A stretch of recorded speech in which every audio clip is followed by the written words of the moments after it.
Welcome back to the South Stands, a Buckeye football podcast by Ohio State fans for Ohio State fans from the West Coast. I'm your host, Zach Moore.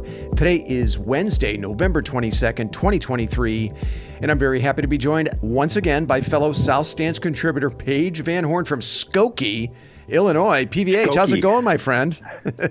Well, you know, in some murder chase scenes down the rough streets of Skokie, there's video evidence to back it up. But, hey, man, that's what happens when you're back in the big city. So happy to be here, man. Here we are, 10 weeks later. So let's go. Just before we jumped on, Paige was a witness to a very interesting traffic stop between a cop and a motorist in Skokie, Illinois. Anyway, we are also joined by fellow contributor Chad Plummer from Cleveland CP. What's the word from the 216, my friend? Cocktails and dreams, baby. Cocktails and dreams. Yeah, I'm ready, baby. I'm excited to get this pod going, baby. It's the biggest week of the year. All right. Woo! All right, let's do it. Let's do it. We are here to preview number 2 and undefeated Ohio State at number 3, undefeated Michigan, this coming Saturday in the Big House. For the third straight year, this is a veritable winner-take-all contest for the Big Ten East crown, a berth in next Saturday's Big Ten championship game with Iowa, and very likely, though not guaranteed, you still have to beat Iowa, a berth in the college football playoff. The game is a noon Eastern kick on Fox. The line is Michigan -3. This is the first time the Buckeyes have been an underdog in this game since 2018. The over-under is 46.5. The weather forecast is calling for mostly cloudy with temps in the high 30s, only a 4% chance of precipitation. Wind is not expected to be a factor. And the Wolverines are the only Big Ten school that owns a winning record over the Buckeyes. Michigan leads the all-time series 60-51 with 6 ties, and that includes decisive victories over the Buckeyes both last year in Columbus and the last time these teams played in Ann Arbor back in 2021. However, the results of those 2 Michigan wins have come under major scrutiny in light of, the recent sign-stealing scandal that currently hangs over the Michigan program. We also know that Jim Harbaugh will not be on the sidelines for this game. He's serving a 3-game suspension levied by the Big Ten for the impermissible advanced scouting and sign stealing that occurred over the last 2+ season under his watch. So, guys, before we get started, any initial thoughts on this game? I actually have a question. Yeah. What do you think? How many points do you think it's worth that Harbaugh's not on the sideline?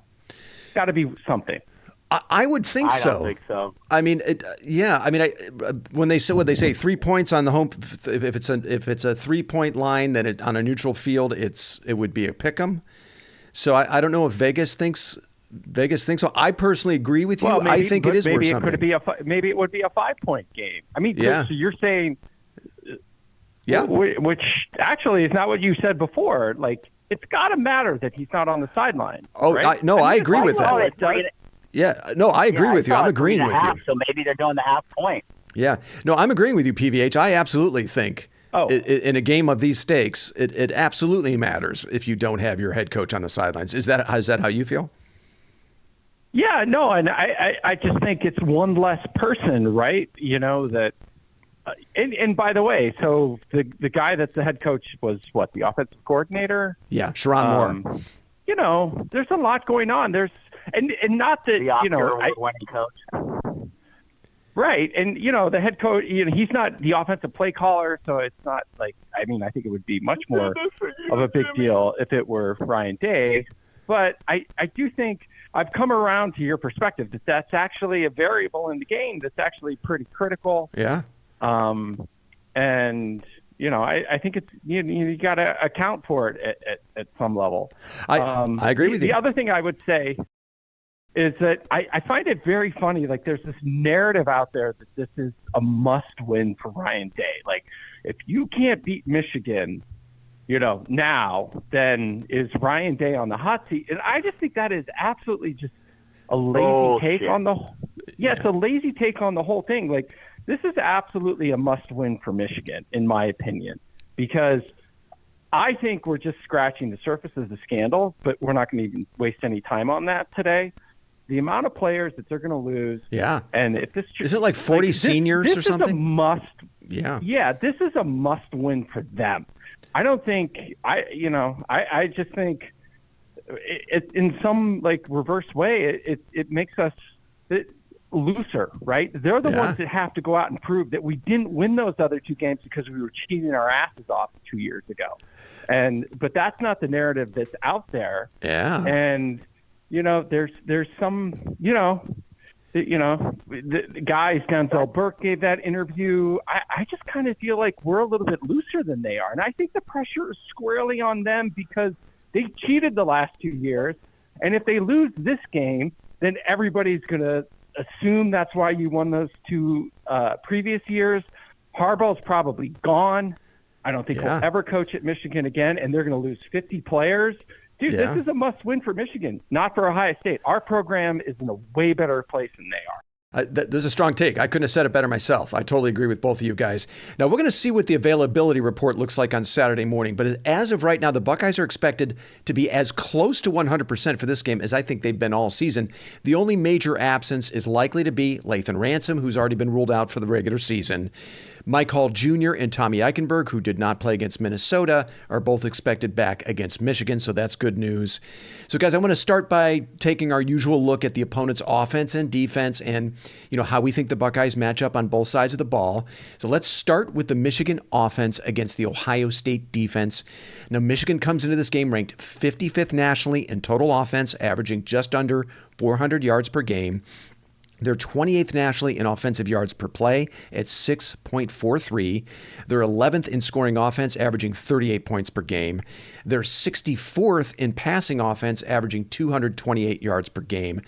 And they're 50th nationally in rushing offense, averaging 171 yards per game, and 54th nationally in rushing yards per attempt at 4.48. I'll have a little to say here in a minute about the rushing offense, but those numbers are down significantly for the Michigan rushing attack.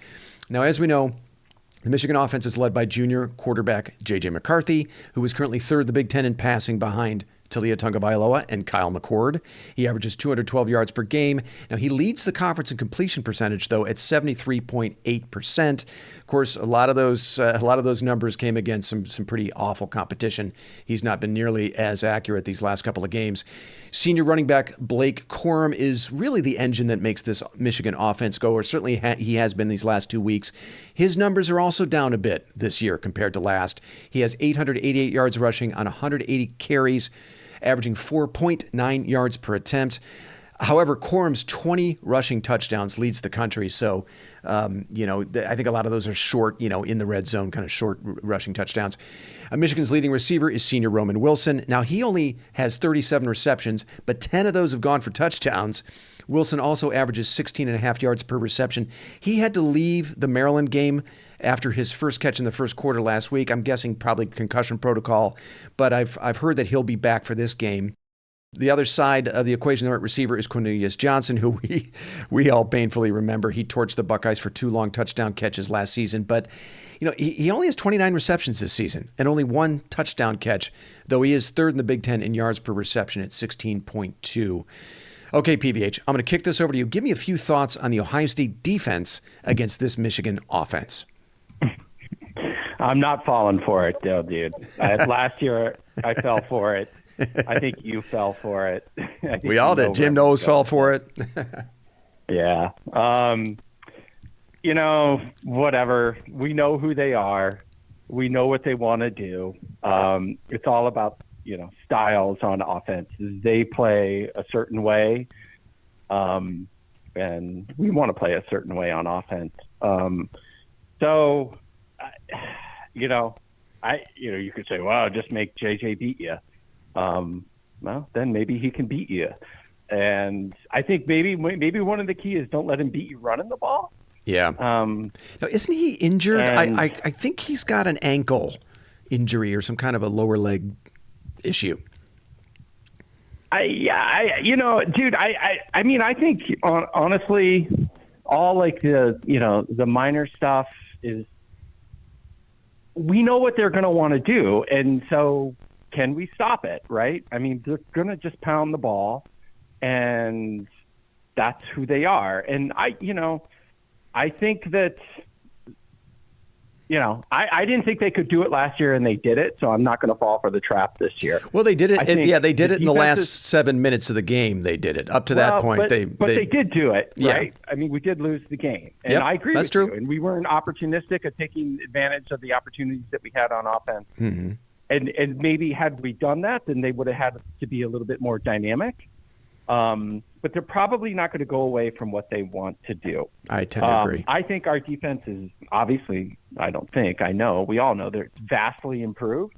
I think this game is about, styles and matchup, and it's just going to be a slog. It's going to be a close game. There's not one thing specifically that I think tips the balance. I just don't think that's what this game's going to be. I think they're both very evenly matched. Obviously, there's a lot of talent on both ends of the field. I think maybe if there's one thing, just don't let McCarthy, beat you scrambling out of the pocket when we put them in third and long. I would expect them to be in third and long a fair amount, or third and, medium. Have just one guy, Steele Chambers, whatever the case may be. Sonny Styles. And don't let that guy scramble out of the pocket and get the first down. Hopper. Yeah. Well, you said last week that you were concerned about keeping contained, right? Sealing off those cutback lanes. Is that still a concern for you in this matchup? Well, I think, yeah. And, watching that Penn State game against, Michigan, right? I mean, they really didn't do anything until the second half, and then the guy loses contained, and then he busted out, around the edge, and that's where I thought Sawyer is going to be key. Yeah. But I don't think Knowles is good. Knowles is too smart to make the same mistake twice, right? He made the mistake last year, and that's what burned us. Not a concern of mine, right? We're going to play sound defense. If they can drive the field, enough times and put enough points up on the board to win the game, then they deserve to win the game. But they're not going to get those cheapies that they got last year. But I do agree, like I said before, Sawyer and JTT, they got to, just push those guys to the middle. And if they pick up a first down, great. Just don't let them bust around the end for, a long, cheapy touchdown. Yep. Yeah. And I think that also it's incumbent on the linebackers, too, to help with contain and make sure that you're reading your keys and you're not overreacting. And having Eichenberger back. In the wash. Eichenberger. Yeah. What's his name? Eichenberger. I'm back to Eichenberger. Yeah. He's huge. What a burger. I mean, this is the kind of game that guy was made for, right? So we're talking like black and white from last year as far as like defense. I mean, they haven't seen anything like this defense they're going to see on Saturday was nothing like last year. Much improved. Like, from the middle to the end. Like Sawyer was he was still out in fucking la la land last year. And I said this like when we first started the season. I'm like, Knowles is not a fucking idiot. Everybody needs to back the fuck up and chill out. The guy is a brilliant defensive mind. He's going to get it together in the off season, and obviously it's played out that way. I mentioned this on Sunday's pod. The Michigan run game, at least statistically, is several notches below where it was a year ago, guys. In 2022, Michigan finished third nationally in rushing yards per attempt at 5.58. This year, their yards per attempt plummeted to 54th nationally, 4.48 yards per attempt. That's a full yard from last year. And this is, this is for the season. I'm not just talking about their success running the ball in the last two games. Blake Corum's per carry average this season is only 4.9. Last year it was 5.9. And the drop-off for Donovan Edwards is even more dramatic. Last season, Edwards averaged 7.1 yards per attempt. This year, his average has been cut in half. He's only averaging 3.4 yards per carry this season. So this is not the same level of rushing attack that Ohio State faced last year or in 2021.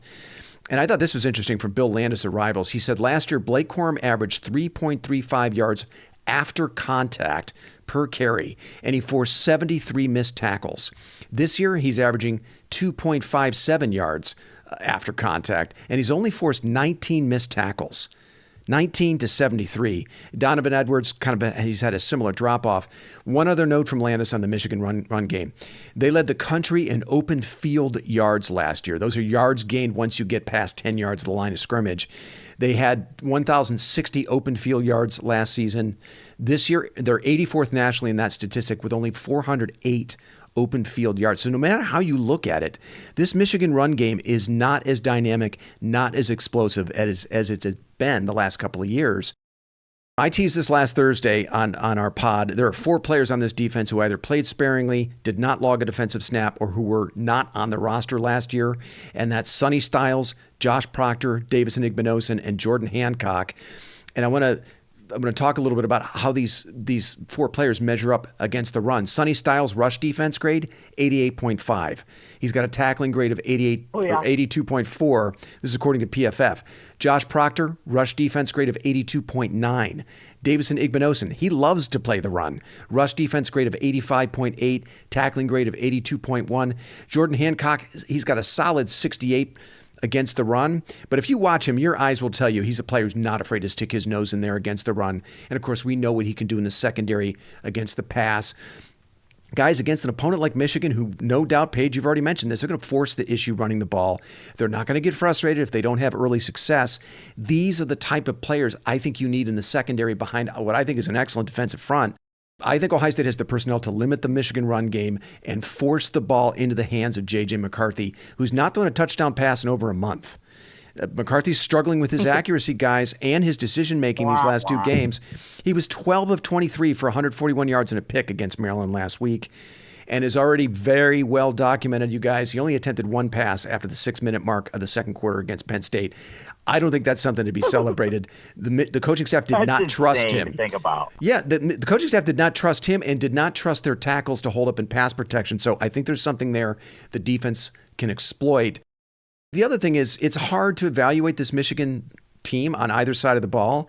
And it's really kind of hard to know that what Knowles did last year, like the plays that he called, his approach on defense, did it actually fail? Or did it fail because Michigan knew all the fucking plays before the ball was snapped? But anyway, I love this matchup for the Ohio State defense. I think it's just a matter of Knowles being a little better about dialing up his pressures. He's got to be better at disguising them. And I think he has the corners this year to hold up in one-on-one coverage against those Michigan receivers. I think they're going to be able to do much better in coverage. So, PVH, I'm going to kick this back to you. Any other thoughts about the Ohio State defense against this Michigan offense? Only one. Do you think David Igbinosun is more happy to be playing in this game than against Mississippi State this weekend? Yeah, I would think this is a huge upgrade for him. This versus the Egg Bowl on Thanksgiving Day. Right? Like, come on, guys. Come on. Like, yeah, what good kind move. of decisions are you making? He's not going to go to the Mobile 66 Bowl. Yeah, I'd say that move worked out for both sides, Ohio State and Igbinosun. No, totally. Yeah, that guy's a baller and a gamer, and so happy to have him, and like, come on, make those decisions. Whatever, I'm not going to go there. No, totally, everything you said. But I would just say, like, I feel like this is groundhog. We had the same conversation last year. Yeah. And I think it's hard to evaluate this team. Well, no, we have to. Yeah. McCarthy. I know. Let's just not get fucking over our skis. Is all I'm saying. It's going to be a slog. It's going to be one in the trenches probably. And, I disagree. I think it's going to be a very close game. But, just because Corum's only averaging 1 less yards after contact doesn't mean that, we're going to be able to, like, roll over this team. We're just not. CP, I want to kick this to you. Any other thoughts on the Ohio State defense against the Michigan offense? The only thing I really wanted to say is that I wanted to give some props to Cody Simon, dude. He played well. Out yes, last couple of weeks. He was good last week against Minnesota for sure. I think he had his best game. So I think that I think like everybody's like kind of gelling. Everybody's playing with a swag. That's all I got. The defense, man. I think we're just, like I said, night and day, black and white from last year. Mm-hmm. And I'm looking forward to the challenge that the defense has ahead of them. I do have one other thing. Yeah. Well, actually, 2 things. We outside of Ransom, which is a blow, against Michigan, not that much of a right, because they're not going to be throwing it down the field 70 yards. We're coming into this game as healthy as we have in a long time, like without like losing one of our, superstars, right? JSN or Mike Hall Jr. And Tyleek has been playing his ass off, right? Tyleek Williams. He's having an all Big Ten season. Yeah. So having Mike Hall Jr., right? Again, just stop what they want to do. That's all. And they're not going to get frustrated. Like you said, Zach, they're just going to keep doing it and doing it and doing it. And I think having him back could be maybe the X factor. I don't know. All right, fellas. Why don't we flip it around and take a look at the Ohio State offense against the Michigan defense? This is pretty damn good Michigan defense. And again, it's hard for me to say with 100% certainty now, given what's transpired with this sign stealing scandal and, of course, their pathetically easy schedule. However, my eyes tell me it's a pretty damn good defense. Michigan comes into this number 1 in total defense, so the stats are there to back it up. They're 4th nationally in defensive yards per play at 4.21. They're number 1 in scoring defense, allowing only 9 points per game. They're 2nd nationally in pass defense. They're 9th nationally against the run. So statistically speaking, they are right there with Ohio State and Penn State in every defensive stat that matters. And we know they have good players on defense for sure.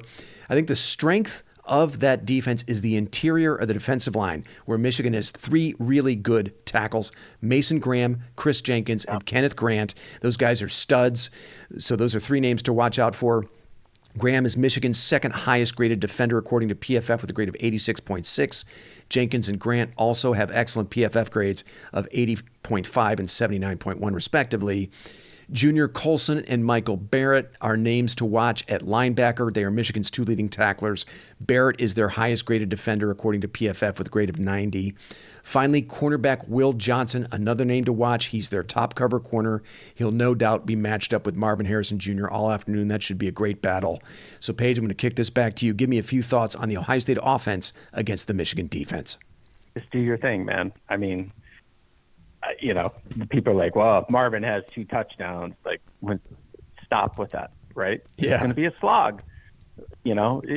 Trey, do your thing, right? Ryan, do your thing. Xavier, do your thing. Kay, do your thing. I don't think there's any, this is Ohio State, Michigan. It's the number 2 team versus the number 3 team in the country. I clearly believe we have a distinct advantage, offensive skill players versus Michigan skill players, but They have a good defense. Yeah. So, this is not, just execute. Run your game plan, score points when you need to. I don't think it's going to take a lot of points, to win the game. I would love to see Marvin go off, but, obviously they're going to key on him. Ibuka, we just have more weapons on offense. This is where we have the distinct advantage. 30 degrees and, cloudy, great.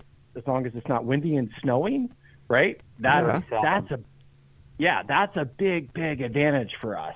So just, play to your strengths, Ohio State.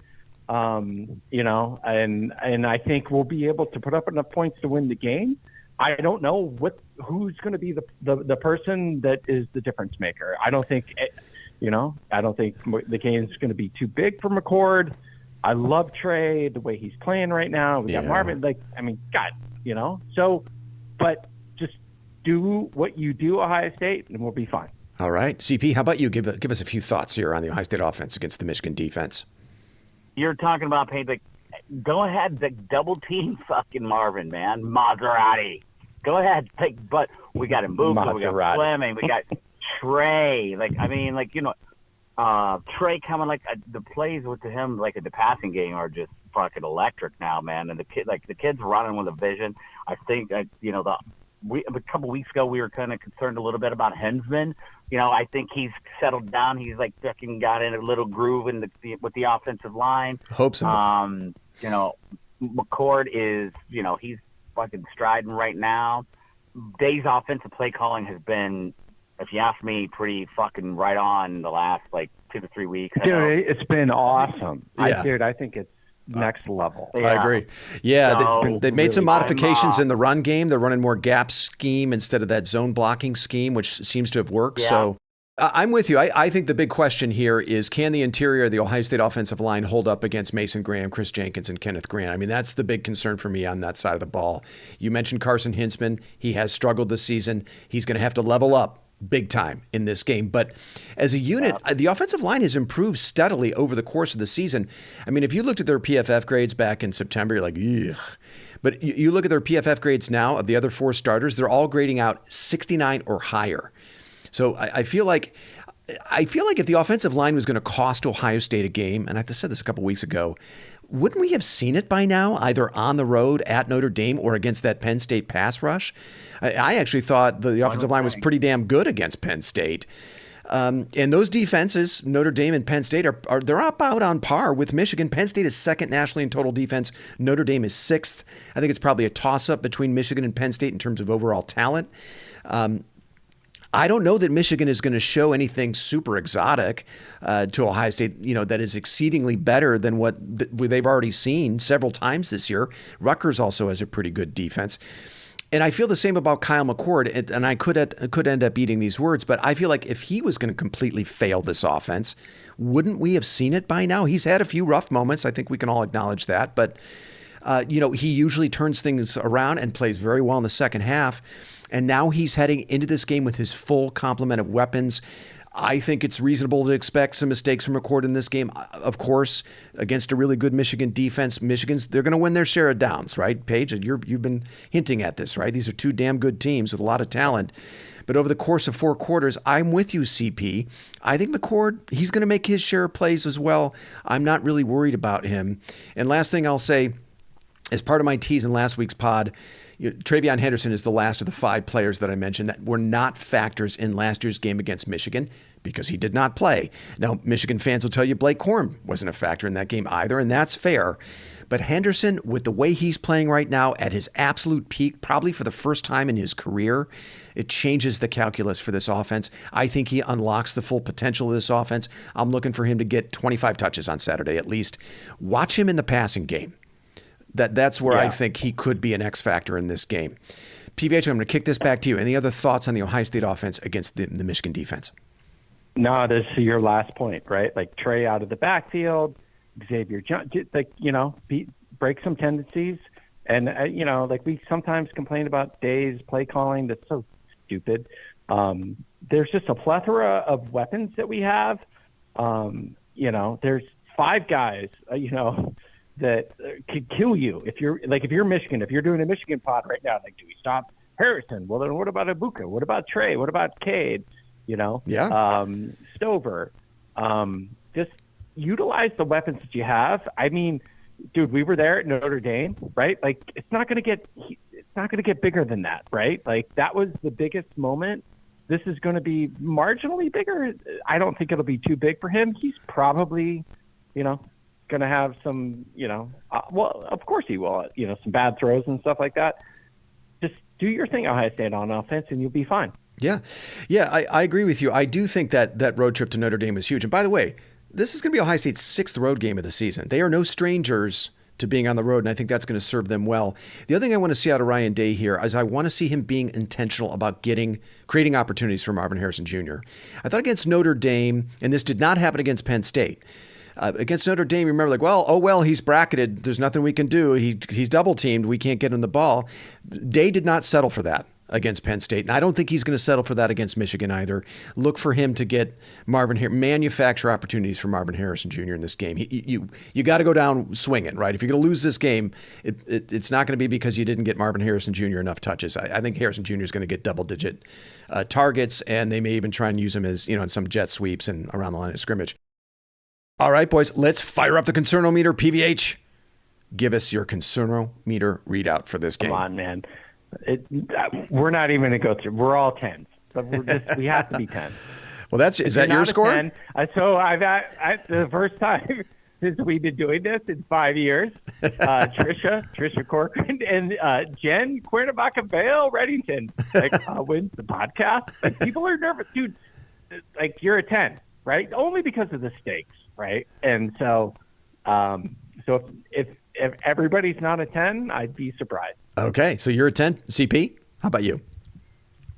I'm not going to go a 10, but I'm going to, I'm like 8.5. 8.5. Okay. Actually, you know what? I want to change that, Z, if you don't mind, if that's okay with you. Go ahead. Yeah. I want to etch a sketch that. I'm going to take that down to a 7.5. Wow. Okay. All right. I've got it at an 8. And look, I understand this is Michigan. They still have a ton of good football players. They're at home. This is absolutely a team that can beat Ohio State. Vegas obviously agrees. Michigan is favored. But under the circumstances, playing on the road against the number 3 team in the country, this would normally be a 10 for me, as you said, PVH. But I'm feeling as confident in Ohio State's chances as I possibly could. The Buckeyes are they're, like we said, almost completely healthy. And in addition to the core of great players we've been talking about all season, Marvin Harrison Jr., JT Tuimoloau, Denzel Burke, you guys know the names. The light has gone on for players like Jack Sawyer and Jordan Hancock that give this team a depth of playmaking that I don't think we've had since 2019. And I mentioned this before. I also like the Buckeyes have already played 5 road games, including that huge matchup at Notre Dame, prior to this one. So they're no strangers to playing outside the friendly confines of Ohio Stadium. I think that's going to serve them well on Saturday. Okay, let's get to our score predictions. PVH, back to you. The line is Michigan -3. This is the first time the Buckeyes have been an underdog since 2018 in this game. The over-under is 46.5. Again, weather's not really going to be a factor. It's going to be a little cold, high 30s, but no rain, no wind. What's your score prediction for this game? I'm going 24-19. It's going to go into the fourth quarter. Probably Michigan with the ball to, try and take the lead, and the defense is going to step up, and we're going to take it by 5 points. 24-19 Ohio State. I love it. CP, how about you? 31-21 Ohio State. 31-21 Ohio State. I love it. Yeah, hey, Buckeyes are healthy. There are no unwanted distractions. Their head coach, he's going to be on the sidelines on Saturday. Michigan's will not. And oh, by the way, Ohio State, they're the more talented team in this matchup by a very wide margin. According to the 24/7 team talent composite, the Buckeyes are 3rd nationally. Michigan is 14th. Ohio State has 10 5-star players on their roster. Michigan has 2. Ohio State has 18 more 4-star players than Michigan. Ohio State has 63. Michigan has 45. So let's not forget, they have a significant talent edge. Feels like this Buckeye team, which trails only Alabama and Georgia in talent, has been flying under the radar for the last several weeks. I mean, they're the underdog in this game, which I love. I like Ohio State 27-17. Okay, fellas, why don't we end things there? Thanks so much for making the time tonight. For our listeners, I will be back with you on Sunday morning with my usual game recap. Then you can expect another pod from the 3 of us next week, likely on Thursday to, we hope, preview Ohio State's matchup in the Big Ten title game against Iowa. Until then, thanks so much for listening. Happy Thanksgiving, and go Bucks. You've been listening to the South Stands, a Buckeye football podcast. You can follow us on Twitter, Instagram, and Facebook, and visit our website at southstandsosu.com.